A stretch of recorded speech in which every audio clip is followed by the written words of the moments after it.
Welcome to the OMD TV and podcast show. Thank you for tuning in. Through this show, we like to give our audiences a chance to learn some new tips and strategies on how they can grow their practices or clinics. And sometimes we have the opportunity to have special guests on the show who can bring their own valuable insights into how they've successfully grown and scaled their practice. And today we have a special guest on our show, Dr. Geoff Cashion, the owner and also the main surgeon of Vasectomy Australia. And the topics that we're going to discuss about today is how to successfully scale a medical center nationwide. And Dr. Cashion has been running Vasectomy Australia for a number of years now, and with operation in most major cities in Australia. And we're very excited to hear from you today and learn from your experience of how to run a scale and a medical center nationwide. So this is part of our COVID special success story series, where we've been featuring interviews with clinics who have successfully pivoted and thrived through the tough times like the recent COVID-19 pandemic. Welcome to the show, Dr. Cashion. Thanks, great to be here. Yeah, thanks for joining us. Now, for our audience here who may not know you that well, could you just tell us a little bit about yourself and your practice? Sure. So I've been a doctor for about 18 years now. My first 10 years were spent in emergency medicine, and then about 8 years ago I switched over to general practice and was working as a GP for about 5 or 6 years. About 3 or 4 years ago I transitioned again from general practice and started doing vasectomies, and I was doing vasectomies and general practice side by side. And then about 2 or 3 years ago I then left general practice and elected to do vasectomies 100% full time. Mm-hmm. And that's what I do now. I have Vasectomy Australia, which is essentially a vasectomy practice comprising of me. Okay. And we have clinics in Sydney, Melbourne, Adelaide, and then a few cities around Sydney as well, and a couple of clinics, one clinic in central Queensland and another in Canberra.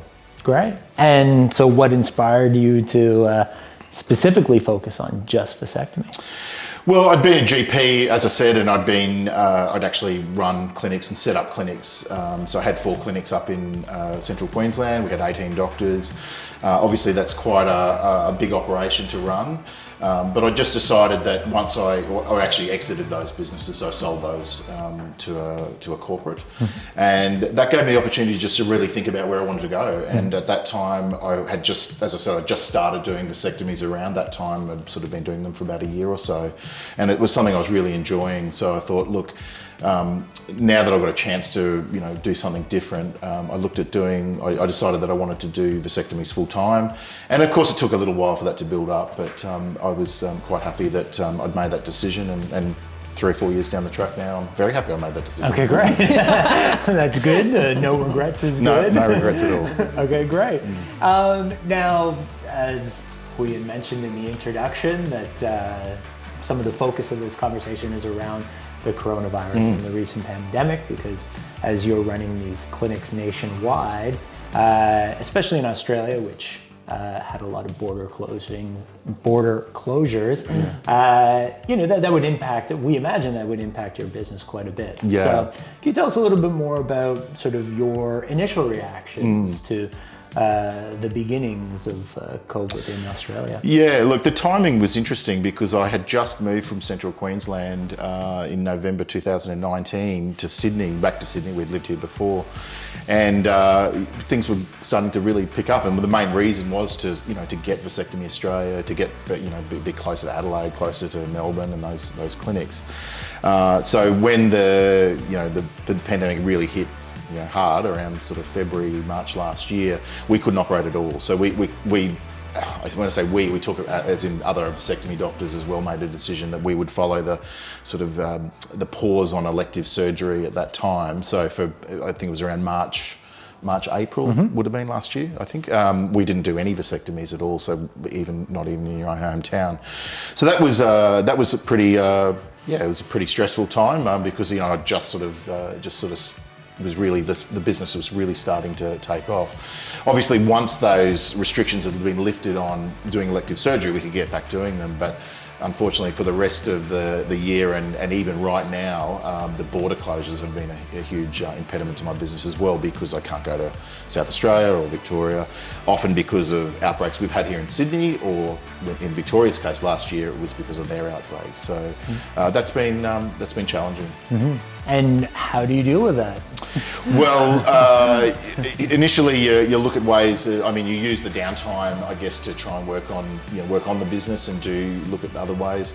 When we had the closure last year, we actually pivoted straight into. I mean, I had a family to feed, so I had to make a decision of, well, what am I going to do? And the first thing I did was call friends who own general practices here in Sydney and say, hey, it's Geoff. You got some work for me? And they were like, yeah, sure, come in. But of course, no one was going to the doctor. So I'd go in and I'd see 4 patients for the day, and that wasn't really going to pay my rent. So correct. At that time, there was a big push for telehealth, and so I figured, well, look, I'll just set up a telehealth general practice. So that's what I did, and we set up a little telehealth business called Your GP Online, and we got that up and running quite quickly. Yeah, great. How quick of a pivot was that? Very quick. Right. Very quick. Yeah, it wasn't something I could develop a plan over a few months and get up and running. I had to get it going. I had to, provide cash flow pretty quickly. So I would say that once the decision to do it, to actually, create this business, we were seeing patients within a week or two, which was quite phenomenal. Right. I was very fortunate to have you guys to get the website going pretty quickly, and also I had some good IT support to get a remote database, a clinical software program going quite quickly as well. And I mean, this was an opportunity for you to obviously find more income or find income during this period, as you couldn't do your elective surgeries. Did it sustain that period? Yeah, it did actually. It was quite surprising how quickly we got it going. Okay. And I would say within a month, I could be seeing up to 40 patients a day online from home. So it was good. It was certainly not what I wanted to be doing, but what I had to do. And when you're in that situation where you've got to provide an income for your family, I've got 2 young daughters, and that's just what you've got to do. And I was quite happy with how quickly we were able to make this business cash flow positive. Right. It's one of the things that we always stress with any business that we're working with, is the ability to be nimble and flexible and make changes. It's very interesting from your perspective, because you've made a change into a different sort of space entirely than what your product currently was at that time. Yep. And so that's interesting that you've made that choice, but you're right, you do need to make money and keep food on the table. Yep. So necessity that's right. Breeds invention, that's right. They say. Absolutely. Great. And so now we know where this story goes, but for our audience who may not be as familiar, how is your GP Online today?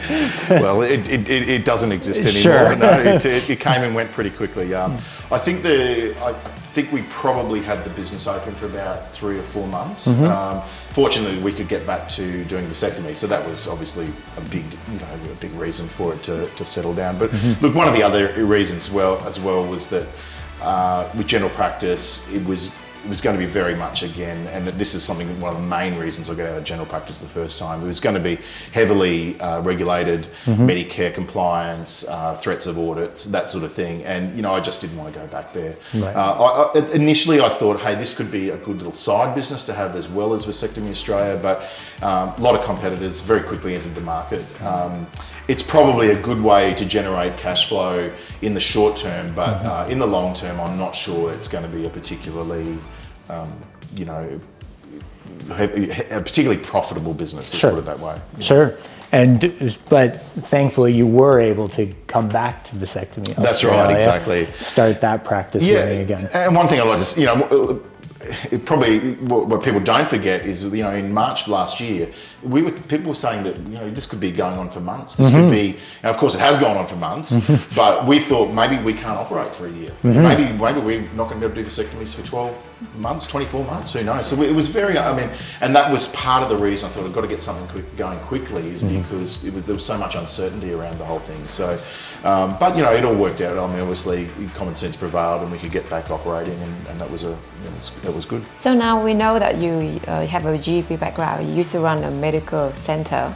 Now, lots of our audience will think, what a radical change you made to run from running a medical center with multiple doctors, a lot of staff, to a vasectomy center that's pretty much have you and some, a couple of staff assisting you.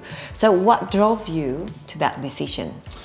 Yeah, I mean, that's a good question. I mean, if you probably look at it in two ways, you look at the professional side of it, and you look at the commercial side of it. So professionally, going from a GP as a jack of all trades, master of none, you're seeing 30 to 40 patients a day, undifferentiated problems, very mentally exhausting. It's very mentally exhausting. You get home, you're just absolutely, destroyed at the end of every day. So going and doing something more procedural certainly was going to be a much more enjoyable way for me to practice medicine as I go into my 50s and potentially 60s. So I wanted to do something I enjoyed a lot more than general practice. I just wasn't enjoying the job. Commercially, general practice is a very hard business. And look, a lot of people will say that, and it's true. A very huge cost base associated with running general practices, leases, equipment, staff costs. There's not a lot left for you at the end of the day to take on all that stress and effort. And I think that, when you run a business, there should be a financial reward for it. And I couldn't really see that in general practice. So I was fortunate that I could build my practices to a size that would interest someone in buying them, and I was able to sell them. But I didn't really feel that general practice I feel it's always going to have those constraints on it going forward. I think it's always going to be a very tough business to make money in. Yeah. So in lots of our videos and podcast episodes, we talk about how to scale the practice. And one of the things that we have been advising our audience is that to pick one procedure that you really enjoy doing and you see potential in scaling. So that's something you nail it, because I think you pick a procedure you can do it in a short amount of time, and you can do it multiple procedure in a week. And so another factor in scalability is to think about adding more doctors to your teams so they can do more procedure for you. Have you thought about that, or you still want to stick to one man band right now? Pretty much. It's a good question, and of course, my entrepreneurial spirit is always looking at making things bigger, and of course, one way to do that is to take on new doctors. It's a tricky one because, as you talk about scale, when I'm scaling myself essentially. So I'm scaling myself geographically by being in more locations. I'm scaling the operations by being more efficient. I'm scaling my marketing by using digital marketing. And of course, the next step would be to scale outside of myself. So actually having another person doing that. That's look, professional services, and I'm sure you would understand this, is a very hard businesses to scale. And the simple reason is that you're dealing with highly intelligent, trained professionals who don't like to be told what to do.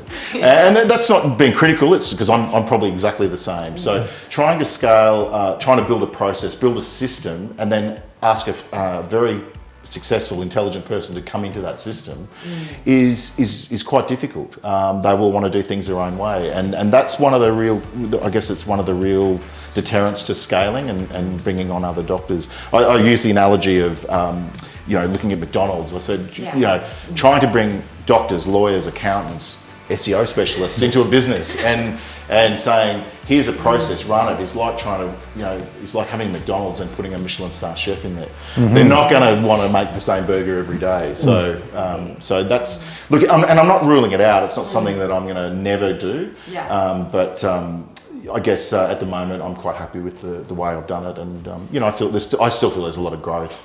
Just with me as the primary doctor. Just a side question though, have you thought about exit plan in the future? No, and look, to be honest, I come into this business fully eyes wide open that there's probably not going to be a huge payday at the end of it for me. But I think that trade-off comes from the fact that you can have probably a more profitable business now, but it's very there would be some value to the business 5-10 years down the track, but I don't have any expectations that someone's going to walk along with a big check and I'm going to go lie on a beach for the rest of my life. Very nice. The thing is, the next question, what you're going to do afterwards, right? Yeah. So lots of businesses sell their business and they end up having nothing to do and then they get bored. Yes. And they have to come up with the next project to work on. And I was thinking, why don't you just keep working on what you've been working on so far? Exactly. And then grow it and build it to a bigger one. Yeah, that's right. Yeah. Exactly. Right. I'd like to dive in a little bit deeper into some of these strategies that you're using to grow yourself nationwide, because you do run a very lean operation. It is just you as the only doctor here. So how do you feel about having this burden? Or is it a burden, I guess, placed upon yourself to be the sole person responsible for growing it nationwide? Yeah, I mean, it's a good question, and it's a question I get asked a lot. People say, you know, how do you're in Adelaide one day, you're in Melbourne the next day, you're in Sydney the next day. You know, obviously you've got to go where the work is. That's the number one thing. You can't sit at home waiting for it to come to you, and there's only so many guys in Sydney who want a vasectomy. So Sure. if I want to do this 5 days a week, then I have to go where they are, and that's a big part of it. It's definitely, you know, coming back to what I said before about general practice, the actual physical burden on myself is not as high as being a GP sitting in the same room every day. Right. To be honest, for me anyway, might not be for other people, but you know, I sleep in my own bed 12 nights out of 14. I'm only away two nights, and that's be a day in Adelaide and then 2 in Melbourne. The rest of my clinics, apart from a couple of smaller clinics, one in Dubbo and one in Rockhampton, the other ones are within driving distance of Sydney. So it's, you know, I'll get up early, but I'll drive to Newcastle and back, I'll drive to Wollongong and back, I'll drive to Central Coast and back. So, and then we've got all the other clinics in Sydney as well. So, I mean, that's a big part of it, just being prepared to put in the work, being prepared to go where the work is. Right. I think that's good advice too, is being prepared to put in the work. Yeah, well, I think, look, to be honest, I think that would apply to probably a lot of your clients, a lot of your listeners, that you know, people who do those, you know, not so much vasectomies, but other procedures where they can build lists, build presences in other markets, and go into them and do those procedures there. That they don't have to stay in the one geographical area. Sure. And so what would be, say, a vision for Vasectomy Australia, say, in 5 years? Like, have you stopped expanding? Are you keen to keep growing? I've probably reached as many clinics as I can do now, and it's now just about, you know, growing those clinics. So look, I would say in 5 years I'll still be doing what I'm doing. I would hope that the clinics have matured. So we've got some clinics which are, you know, well and truly matured, and some are still in their early phases. It's about going to those, you know, it's really about turning up, keep coming back to those clinics. You know, it's like a rock band. You've got to keep going back, and hopefully there's a few more people in the crowd each time. Sure. And some clinics may take a year to build. Some are busy from the first day. You don't really know, and it's as much as you can do as much research as you want, but the only way you know is turn up, tell people I'm here, and hope they turn up. And you've just got to see how they pan out. You know, you also got to know when to cut your losses too. So sometimes some clinics just don't work. You just got to let them go. And before I moved to Sydney, we had a couple in Brisbane like that, but we're just not working. You know? Right. So we cut them. So not every place will be a good location. No, and it's very hard to predict. You could go into a market where you've got 5 competitors and do really well. You could go somewhere where there's no one doing vasectomies, and you're still going and doing 2 cases. Right. So it is really hard to predict, but you know, you just got to give it a go. Great. Yeah. So I have this question. So I've seen that lots of clinics have failed over the years because they failed to adapt to changes when the market changes, especially what you've seen so far with the COVID-19 situation. So how have you kept yourself nimble and flexible, you know, over the years of running Vasectomy Australia? And yeah, that would be very helpful for our audience today to listen to, because running a medical center or any kind of medical practice is cumbersome and it's a lot of work. And make it nimble and flexible is hard. So do you have any advice for our audience today? Look, I think it's pretty simple advice. It's just, you know, listen to the market. You know, make sure that you're listening to what your patients and your customers are saying. Try and look for new opportunities. Always be proactive. Don't rest on your laurels. Don't assume that just because a clinic's going well today that it'll still be going well in 12 months. Always be trying to improve it, trying to look to it for ways to improve it, and look for new opportunities if they come up. I like the Mark Cuban, I think, has a saying that, you know, he assumes that, you know, for 24 hours a day, someone's trying to take him out of business. And I think that's a good, I think it's a good mentality. I think a bit of healthy paranoia is a good thing in business to always be looking to constantly improve your product and your position in the market. And it's true. I mean, whether it's a conscious decision by your competitors or not, theoretically, everyone else who's in this space is trying to take business from you because they're keen to have the business for themselves. That's right. So that's a very good point. Now, you do have competitors, and speaking of competitors, you do have some in your space, including some large brand names. How have you developed a value proposition that you see as sort of being unique for yourself in Vasectomy Australia? Yeah, look, I think it's really about letting guys know that if they come to me and want a vasectomy, it's going to be me who's doing it. So it's not a brand. Like, yeah, sure, we are Vasectomy, I am Vasectomy Australia, because, you know, I did want to have you know, so let the market know that what you do and where you are. So it made sense to have that sort of name. But when guys look into our website and do a bit more research, you're going to realise it is me. It's me who's doing the vasectomy. And when you turn up, it's not a random person who you don't know. So that for me is a big selling point. And when guys come into our practice, you know, we tell them, you know, you're a patient for life. You know, if you'll have my mobile number when you leave when you leave your appointment today. You can call me at any time if you've got any problems.